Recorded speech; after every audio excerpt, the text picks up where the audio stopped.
Assalamu alaikum wa rahmatullahi wa barakatuh. Hi dear students, how are you? I hope you will be fine. I am Naqib Ahmad and you are watching Naqib Classroom.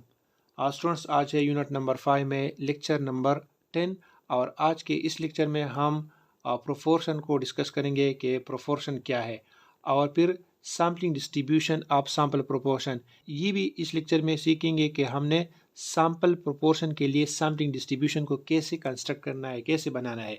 ठीक है, अच्छा students, proportion को discuss करते हैं। Proportion का definition बहुत ही simple definition है, an expression which compare a characteristic with the total. ये एक किस्म का मेथड है जिसमें हम किसी ख़ास वैल्यूज़ को ले लेते हैं और वो वैल्यूज़ क्या होते हैं, टोटल में से होंगे, और उन्हीं वैल्यूज़ को टोटल के साथ कंपेयर करके उस एक्सप्रेशन को हम क्या कहते हैं, प्रोपोर्शन कहते हैं। और इस एक्सप्रेशन को हम जब हमारे पास डेटा पॉपुलेशन का हो तो इसको हम P से डिनोट करते हैं, यानी प्रोपोर्शन को P से डिनोट करते हैं। और ये इक्वल होगा X divide by capital N, और इस P को हम पैरामीटर कहते हैं। और पैरामीटर के बारे में हम ये पढ़ चुके हैं कि वो कैरेक्टरिस्टिक जिसको हम पॉपुलेशन डेटा से कैलकुलेट करें तो उस कैरेक्टरिस्टिक को हम पैरामीटर कहते हैं। और जब हमारे पास डेटा सैंपल का हो तो फिर इसको यानी इस प्रोपोर्शन को पी कैप से डिनोट करते हैं और ये इक्वल होगा x divide by small n, और इस पी कैप को हम क्या कहते हैं, स्टैटिस्टिक। और स्टैटिस्टिक भी हम पढ़ चुके हैं कि जब हम किसी कैरेक्टरिस्टिक को सैंपल डेटा से कैलकुलेट करें तो उसको हम स्टैटिस्टिक कहते हैं। और ये जो इसमें x है, x क्या है, x वो ख़ास इंडिविजुअल से जिसमें हम इंटरेस्टेड है, जो स्पेसिफाइड कैरेक्टरिस्टिक के हामिल हो। ठीक है, तो उसको हम x कहते हैं। और ये जो n और स्मॉल n है, कैपिटल N और स्मॉल n है, ये क्या है, ये टोटल नंबर है। ठीक है, अब वो सैम्पलिंग डिस्ट्रीब्यूशन अब सैम्पल प्रोपोर्शन की तरफ आते हैं। सैम्पल प्रोपोर्शन को हम p कैप से डिनोट करते हैं। जब हम प्रोबेबिलिटी डिस्ट्रीब्यूशन बना लेते हैं किस चीज़ की, all possible values of p cap, यानी ये जो p कैप है इसकी जितनी भी पॉसिबल वैल्यूज़ है उसके लिए जब हम प्रोबेबिलिटी डिस्ट्रीब्यूशन बनाते हैं तो उस प्रोबेबिलिटी डिस्ट्रीब्यूशन को हम sampling distribution of sample proportion कहते हैं। और सैम्पलिंग डिस्ट्रीब्यूशन तो आप ऑलरेडी पढ़ चुके हैं कि ये एक प्रोबेबिलिटी डिस्ट्रीब्यूशन है, यानी हम एक स्टैटिस्टिक ले लेते हैं और उसके साथ उसकी करस्पॉन्डिंग प्रोबेबिलिटी ले लेते हैं, तो उस डिस्ट्रीब्यूशन को हम सैम्पलिंग डिस्ट्रीब्यूशन कहते हैं। और इस sampling distribution of sample proportion का मीन जो है इसको हम म्यू पी से डिनोट करते हैं और स्टैंडर्ड एरर सिग्मा पी से डिनोट करते हैं। आइए अब इसकी प्रॉपर्टीज़ की तरफ देखते हैं। म्यू पी ये इक्वल होगा पी के। ठीक है, यानी सैम्पलिंग डिस्ट्रीब्यूशन का जो मीन है ये इक्वल होगा प्रोपोर्शन के मीन के। ठीक है, और स्टैंडर्ड एरर यानी या standard deviation of sampling distribution जो है ये इक्वल होगा p q divide by n square root, जब हमारे पास क्या हो, विद रिप्लेसमेंट केस हो। और जब विदाउट रिप्लेसमेंट केस हो तो फिर सिग्मा पी कैप ये इक्वल होगा p q divide by n n to n minus n divide by n minus one square root के। ये क्या है, ये एफ फैक्टर है, फाइनाइट पॉपुलेशन करेक्शन है। यानी जब हमारे पास विद आउट रिप्लेसमेंट केस हो तो फिर इस फैक्टर को हम इसके साथ मल्टीप्लाई करते हैं और स्क्वायर रूट लेते हैं तो ये इसके इक्वल होगा। ठीक है, और ये जो म्यू पी है यानी सैम्पलिंग डिस्ट्रीब्यूशन का जो मीन है इसका फार्मूला हमारे पास इक्वल होगा, यानी इसको हम फर्दर इस तरह भी लिख सकते हैं E n to p cap, यानी म्यू पी जो है ये इसको हम expected value of p cap से डिनोट कर सकते हैं। और ये जो है ये इक्वल होगा summation p cap into f of p cap, यानी जब भी आप sampling distribution of sample proportion का मीन फाइंड करते हैं तो इस फार्मूला की मदद से आप फाइंड कर सकते हैं। ठीक है, और ये जो सिग्मा पी है ये इक्वल होगा summation p cap square into f of p cap minus summation p cap into f of p cap whole square square root. ठीक है, समझ में आ गई। ये फार्मूलाज बिल्कुल उसी तरह है जो हमने सैम्पलिंग डिस्ट्रीब्यूशन आप सैम्पल मीन के लिए पढ़ चुके हैं। वहाँ पर क्या था, इसकी जगह एक्स बार था और इसकी जगह भी एक्स बार था। यहाँ पर क्या है, यहाँ पर पी कैप है, यहाँ पर भी पी कैप है। इसी तरह ये जो स्टैंडर्ड एरर है ये भी बिल्कुल उसी की तरह फार्मूला है। यहाँ पर जो फी आपको नज़र आते हैं वहाँ पर क्या था, एक्स बार थे। ठीक है, और यहाँ पर पी है। इसमें सिर्फ पी और एक्स बार का डिफरेंस है, बाकी वही फार्मूलाज है। ठीक है, समझ में आ गई। आइए स्टूडेंट्स, अब sampling distribution of sample proportion के लिए एक एग्जांपल करते हैं। एग्जांपल कुछ इस तरह है, draw all possible sample of size n is equal to 3। हमने सैम्पल साइज में 3 लेने हैं, 3 एलिमेंट्स लेने हैं। With out replacement case use करना है। ठीक है, विद आउट रिप्लेसमेंट तो आप जानते हैं कि जब हम एक एलिमेंट को ले लेते हैं तो उसको साइड पे रख के दूसरा एलिमेंट लेंगे। ठीक है, और फिर इसी दूसरे को साइड पे रख के तीसरा लेंगे। ठीक है, तो पॉपुलेशन हमारे पास क्या है, 3 4 5 6 7 8 है। अब यहाँ पर कहते हैं कि find proportion of even number. आपने इवन नंबर का प्रोपोर्शन फाइंड करना है इन द सैंपल। ठीक है, यानी जो सैंपल आप ले लेते हैं उसी सैंपल में आपने प्रोपोर्शन ऑफ इवन नंबर लेना है। और इवन आप जानते हैं, इवन वो नंबर है जो 2 पर पूरा डिवाइड हो जाए, यानी इसको हम उर्दू में जुफ्त कहते हैं। ठीक है, यानी 0 2 4 6 8 10 ये हमारे पास क्या है, इवन नंबर है। और नेक्स्ट कहते हैं construct sampling distribution of sample proportion. और फिर उसी सैंपल प्रोपोर्शन के लिए आपने सैम्पलिंग डिस्ट्रीब्यूशन बनाना है। और साथ ही ये भी वेरीफाई करना है mu p is equal to p, यानी म्यू पी जो है ये इक्वल है पी के, यानी इन दोनों से एक ही आंसर आना चाहिए। और इसी तरह सिग्मा पी जो है ये हमारे पास इक्वल होगा p q divide by n into n minus n divide by n minus 1 square root. ठीक है, तो सबसे पहले हम क्या करते हैं, इससे डेटा निकालते हैं। एन हमारे पास, कैपिटल एन हमारे पास क्या है, 6 है, क्योंकि हमारे पास पॉपुलेशन में कितने एलिमेंट्स है, 6 है। और एन हमारे पास, स्मॉल एन हमारे पास क्या है, 3 है, यानी सैम्पल साइज में हम कितने ले लेते हैं, 3। और विद आउट रिप्लेसमेंट केस हमने यूज़ करना है।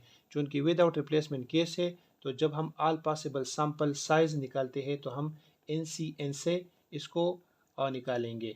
एन हमारे पास 6 है और एन जो है हमारे पास 3 है, इससे आता है 20। तो हमारे पास ऑल पॉसिबल सैम्पल जो है हमारे पास कितने आएंगे, 20। ठीक है, तो यहाँ पर हम एक टेबल बना लेंगे और नंबर 1 से लेकर 20 तक नंबर ले लेंगे।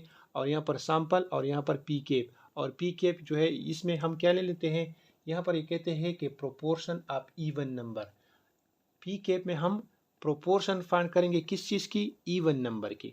ठीक है, तो यहाँ पर जो है सबसे पहले हम ऑल पॉसिबल सैंपल ले लेंगे, क्योंकि 20 ऑल पॉसिबल सैंपल है तो इस 20 ऑल पॉसिबल सैंपल को सबसे पहले हमने फाइंड करना है।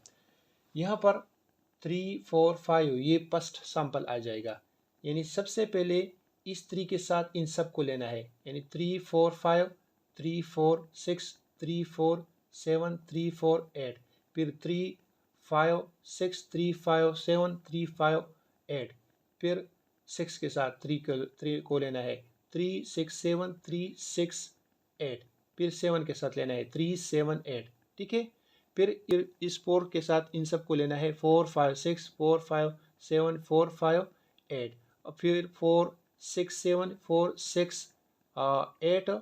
ठीक है, और फिर 4 7 8, फिर इस 5 के साथ इन सब को लेना है 5 6 7 5 6 8। ठीक है, और फिर 5 7 8, और फिर इस 6 के साथ 6 7 8।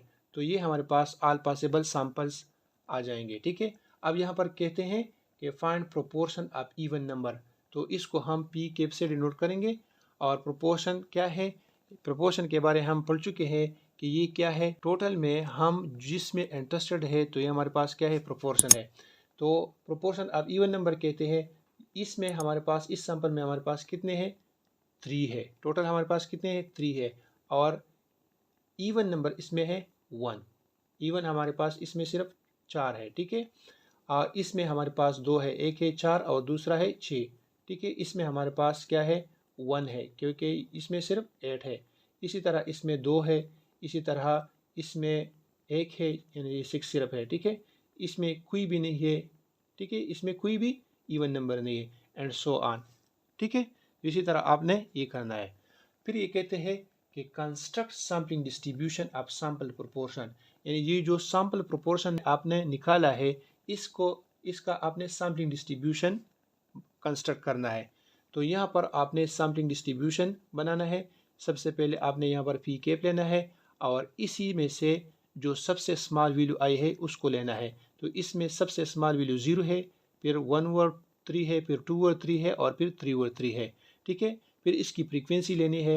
0 जो है ये 1 टाइम आया है इसमें, और ये जो 1 ओवर 3 है इसमें 9 टाइम आया है, ये 2 ओवर 3 9 टाइम आया है और 3 ओवर 3 1 टाइम आया है। ठीक है, और जब हम इसको ऐड करते हैं इसे 20 आता है, और 20 आना चाहिए क्योंकि हमारे पास ऑल पॉसिबल सैंपल जो है ये 20 है। ठीक है, और फिर इसकी प्रोबेबिलिटी आपने लेनी है। प्रोबेबिलिटी बहुत सिंपल है। 0 की प्रोबेबिलिटी 1 ओवर 20 और इसकी 1 ओवर 3 की प्रोबेबिलिटी 9 ओवर 20 और 2 ओवर 3 की प्रोबेबिलिटी 9 ओवर 20 और 3 ओवर 3 की प्रोबेबिलिटी 1 ओवर 20 है। ठीक है, तो ये हमारे पास बन जाता है सैम्पलिंग डिस्ट्रीब्यूशन। अब नेक्स्ट वेरिफिकेशन करते हैं, यानी mu p is equal to p के, इसकी वेरिफिकेशन करते हैं। सबसे पहले mu p is equal to p, इसकी वेरिफिकेशन करते हैं। लेफ्ट हैंड साइड को सबसे पहले लेते हैं। म्यू पी ये इक्वल है summation p cap into एपा पी कैप, यानी पी कैप को एपा पी कैप के साथ हमने मल्टीप्लाई करना है। तो हम इस कॉलम को इस कॉलम के साथ मल्टीप्लाई करेंगे तो ये कॉलम आ जाएगा। ठीक है, और फिर यहाँ पर ये कहते हैं कि इसको ऐड करें, और जब हम इसको ऐड करते हैं तो इसे आता है 30 ओवर 60। ठीक है, तो जब हम 30 को 60 से डिवाइड करते हैं तो इसे आता है 1 ओवर 2। अब हम राइट हैंड साइड यानी पी ले लेते हैं। ठीक है, और पी जो है हमारे पास इक्वल है x over n, capital N। ठीक है, इज इक्वल टू, तो इसको जो है इस पॉपुलेशन डेटा से निकालते हैं हम, जो उनके इवन नंबर में इंटरेस्टेड है, और ये पॉपुलेशन हमारे पास कितना है 6 है, और इसमें इवन नंबर जो है ये एक 4 है, ये एक 6 है और ये एक 8 है। तो इसमें इवन नंबर हमारे पास कितने हैं 3 है। तो यहाँ पर 3 ओवर 6 को पुट करते हैं, 3 को 6 से डिवाइड करते हैं तो इसे आता है 1 ओवर 2। तो ये प्रूफ हो गया कि म्यू पी ये इक्वल है पी के, और इसका आंसर हमारे पास क्या है 1 ओवर 2 है, यानी दोनों से 1 ओवर 2 आता है। ठीक है, अब नेक्स्ट सेकंड नंबर टर्म को वेरीफाई करते हैं, इसकी वेरिफिकेशन करते हैं। Sigma p is equal to p q divide by n to n minus n divide by n minus 1 square root. सबसे पहले हम लेफ्ट हैंड साइड को प्रूव करते हैं। लेफ्ट हैंड साइड में हमारे पास है सिग्मा पी, और सिग्मा पी जो है ये इक्वल है summation P cap square N to एपा P cap minus summation P cap N to एपा P cap whole square square root के। ठीक है, तो सबसे पहले हमने पी कैप स्क्वायर लेना है, पी कैप का स्क्वायर लेना है, यानी इस कॉलम का स्क्वायर लेना है और फिर इसके साथ हमने मल्टीप्लाई करना है। तो हम क्या करते हैं, इसका स्क्वायर लेते हैं और इसके साथ मल्टीप्लाई करते हैं तो ये कॉलम हमारे पास आ जाएगा। ठीक है, और फिर ये कहते हैं कि इसको ऐड करें। जब हम इसको ऐड करते हैं तो ये वैल्यू आती है, तो इसको यहाँ पर हम पुट करते हैं, और इसकी वैल्यू हम ऑलरेडी फाइंड कर चुके हैं, इसको यहाँ पर हम पुट करते हैं। ठीक है, तो जब हम इसकी कैलकुलेशन करते हैं तो इसे आता है 0.22। अब इस राइट हैंड साइड को ले लेते हैं, और राइट हैंड साइड हमारे पास इक्वल है p q divide by n to n minus n divide by n minus 1 square root. ठीक है, पी जो है ये हमारे पास क्या है, यहाँ पर हम फाइंड कर चुके हैं, ये हमारे पास क्या है 1 ओवर 2 है। और जब हम क्यों हमें चाहिए, और क्यों जब हम फाइंड करते हैं तो क्यों हम 1 से फी को माइनस करते हैं, और फी हमारे पास क्या है 1 ओवर 2 है। 1 से जब हम फी को माइनस करते हैं तो इसे आता है 1 ओवर 2, क्योंकि पी प्लस क्यों इज इक्वल टू 1 आता है, यानी पी जो है ये हमारे पास प्रोबेबिलिटी ऑफ सक्सेस है और क्यों प्रोबेबिलिटी ऑफ फेलियर है। ठीक है, तो दोनों को जब हम ऐड करते हैं तो इसे आता है 1। तो जब भी आपने एक हमारे पास मौजूद हो, दूसरे को फाइंड करना चाहते हो तो इसको 1 से माइनस करना है। तो अब हम क्यों को फाइंड करते हैं तो हम 1 से फी को माइनस करेंगे, और फी हमारे पास क्या है 1 ओवर 2 है। जब हम 1 से 1 ओवर 2 को माइनस करते हैं तो ये भी 1 ओवर 2 आता है। तो यहाँ पर हम पी की वैल्यू, क्यों की वैल्यू और कैपिटल एन की वैल्यू, स्मॉल एन की वैल्यूज़ को पुट करते हैं। ठीक है, और फिर इसकी कैलकुलेशन करते हैं तो इससे हमारे पास भी 0.22 आता है। तो दोनों से आंसर क्या आता है, सेम आता है। तो ये हमारे पास वेरीफाई हो गया कि लेफ्ट हैंड साइड जो है ये राइट हैंड साइड के इक्वल है। ठीक है, तो ये था आज का लेक्चर। उम्मीद है स्टूडेंट्स आपने प्रोपोर्शन और sampling distribution of sample proportion सीखा होगा कि आप sampling distribution of sample proportion कैसे फाइंड करते हैं, इसका मीन कैसे फाइंड करते हैं, इसका स्टैंडर्ड एरर या स्टैंडर्ड डिविएशन कैसे फाइंड करते हैं। इंशाल्लाह नेक्स्ट लेक्चर में फिर मुलाकात होगी, तब तक के लिए अल्लाह हाफिज़।